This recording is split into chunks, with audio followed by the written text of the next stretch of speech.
Hi, my name is Adrian, and I'm the lead developer at Interactiva Studios.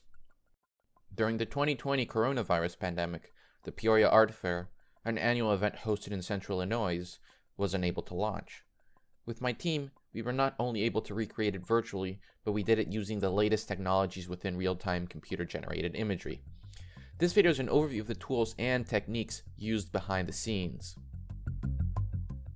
We started by discussing the requirements with our clients over at the Peoria Art Guild, which included defining the scope, the features, and the virtual world.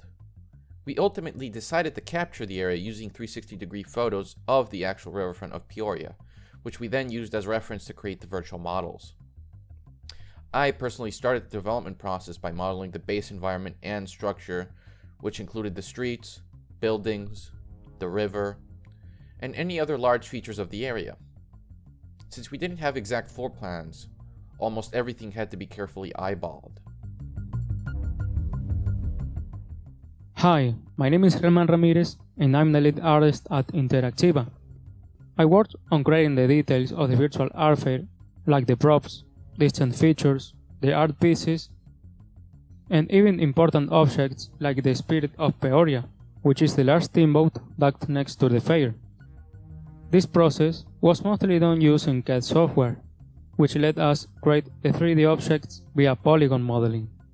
The model is then flattened over a UV canvas, which let us texture it using regular images, which we then even design using procedural materials, or recreate projecting actual photographs.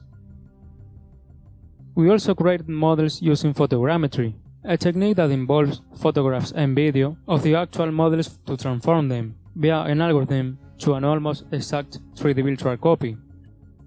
I think the highlight of this process is that it's both artistic and technical, since we need to take into account both the realistic geometrical representation of every single detail of the virtual environment, while also being aware of the performance constraints involved creating different levels of detail.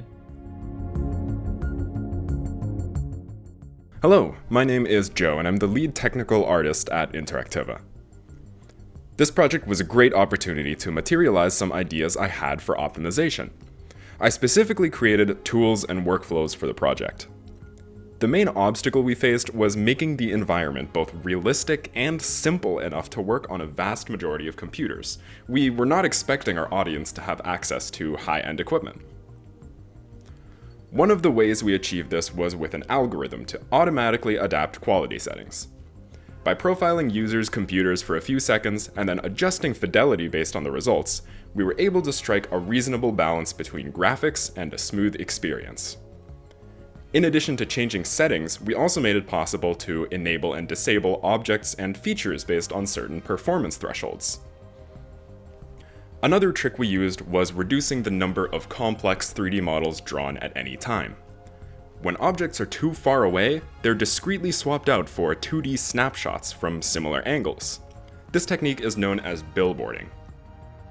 Strategically sacrificing small details like this helped us further optimize the art fair project. I created a tool to automate this process by stitching together a bunch of manual steps: rotating a model, taking snapshots of it with a virtual camera, pasting those pictures onto a plane, and blending between the 2D and 3D representations at a certain distance. We then had to weave all the pieces together using software engineering techniques. Systems and subsystems had to be planned and designed. We created the grand scheme of the software using the UML design pattern, an industry standard which lets us later translate it into actual code. The actual programming process involved the coding of classes, functions, and their dependencies. If this sounds like a lot of mumbo jumbo, don't worry. Just know that coding is the way to communicate to the computer what you want happening within the environment. Essentially what the user can and cannot do. The Peoria Art Guild's annual Fine Arts Fair will look a little different this year, and it's an immersive experience unlike anything we've seen in the River City. Gabby Guerrero has the story. It's been a community event for decades, and usually this part of the riverfront is full of people buying, selling, or just admiring original art. But COVID has changed the way we hold events, so the Art Guild had to adjust.